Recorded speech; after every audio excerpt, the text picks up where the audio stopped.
Welcome to FY Idaho. I'm your host, Elizabeth Allen Hodge, for this Legislative Watch edition. Over the next few months, the Idaho State Legislature will be dealing with a number of issues from education to transportation to revenue and taxation. The Idaho State Constitution mandates that the state operate within a balanced budget. Basically what that means is that, like you and me, the state is not supposed to spend more than what it takes in. With the current economic conditions, that will no doubt present quite a challenge to the second half of the 60th Idaho State Legislature. Given the fact that this is also an election year, legislators will be feeling pressure from both constituents, various departments of state, and lobbyists to divide what continues to be a shrinking financial pie. My guests today include Representative Stephen Thane from District 11, who sits on the House Education Committee.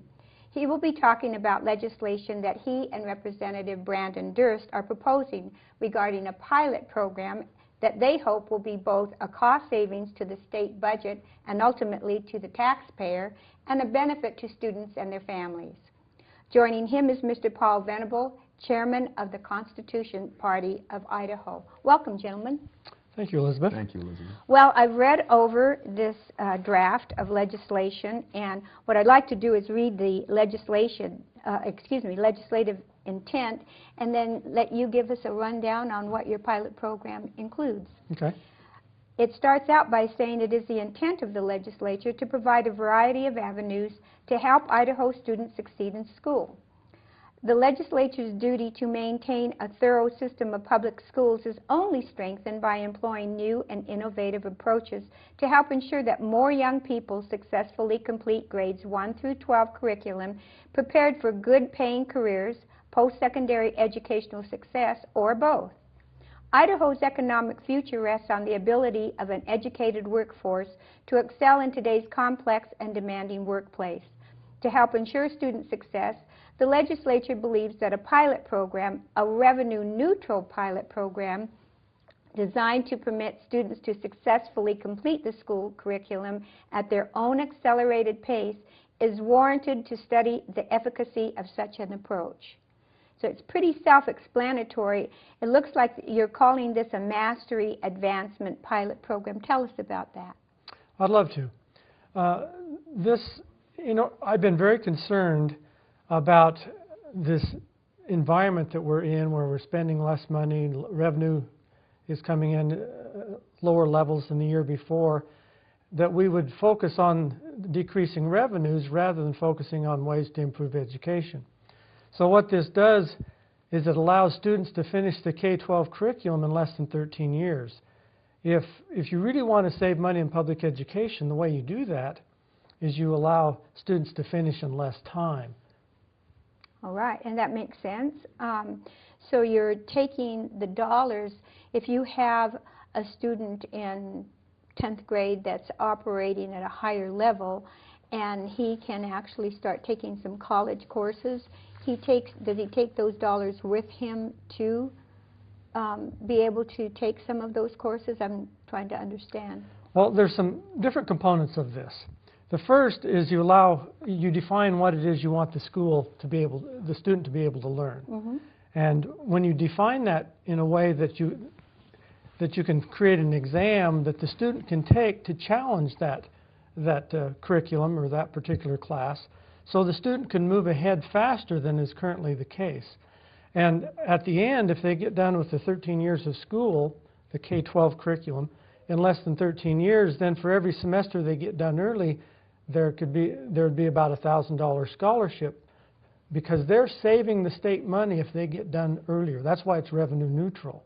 Okay. Is we can actually give a scholarship even though and spend less money because they're not necessarily in the high school system, the public school system anymore.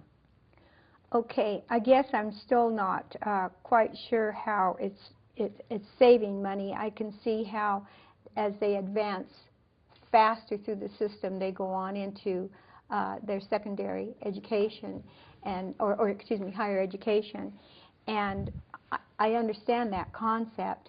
But you say revenue neutral. This is a pilot program. How are there not set up charges? Are there not going to be any costs involved with trying to implement a new program?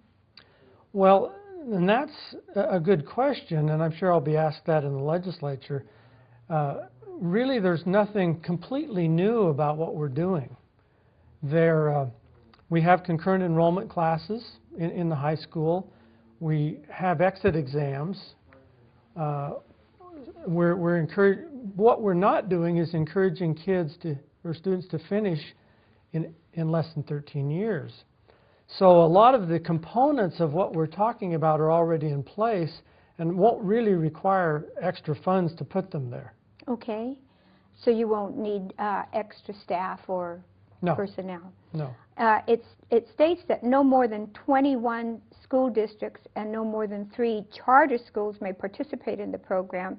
And then it also goes on, it looks like the State Board of Education and the local school districts will develop some criteria to determine what schools will be involved. Yeah, those are some of the details. I think to really get a grasp of what we're doing here, the public school system has been based on a couple of assumptions that we need to look at and challenge, because they're not true assumptions. The first one is the amount of time a student is in school determines how much they learn, and that's not the case. What's really the case is the desire of the student. If the student has a desire to move ahead, then they can learn quickly. This pilot project also addresses another concern of parents, and that is, with No Child Left Behind, we've focused a lot of our energies on the students that are struggling. Mm-hmm. But we haven't given an opportunity for students who could move ahead to move ahead, and so we're holding lots of students back. This is most obvious when they call it the senior slump. A lot of kids only go for a couple of classes that senior year. Sure. Well, that's costing us in the state about $5,600 per student for a couple of classes. So if a student could get done with 1 year early, we could save significant amounts of money, and the student could still get a scholarship. We could give more scholarships than we do. Well, that's a wonderful idea. I wish they'd had that when my son was in school. He was operating several grades ahead, and the teacher said he was basically getting the extra work that they would assign to people that were behind, just to keep him involved and engaged. And from what you're telling me, a student like that now will have an opportunity to go on and take some advanced courses. Advanced courses, and that's where a lot of people who listen to me talk about this proposal, they think of high school. Mm-hmm. But this starts in first grade. There's a lot of students that are reading in second or third grade level.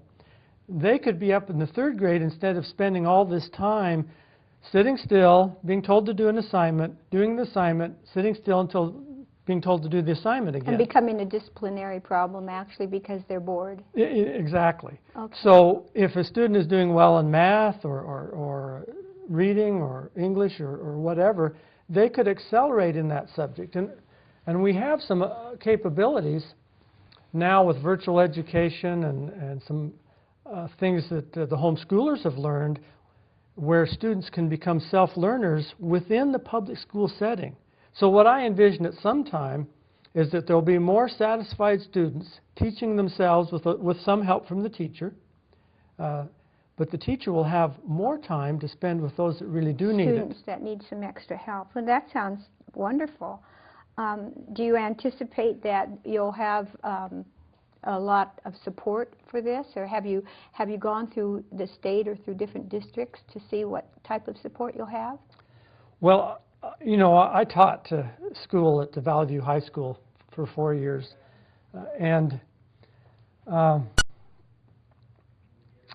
I tried this idea initially on them, and so I've been shopping this idea around to different groups for a long time. But recently, since we've written the legislation, Superintendent Tom Luna has encouraged us to move ahead with this. He's supportive of our efforts. When we come back, let's talk about how your discussion with Representative Luna, or excuse me, Superintendent Luna. I'm Elizabeth Allen Hodge. The program is FY Idaho.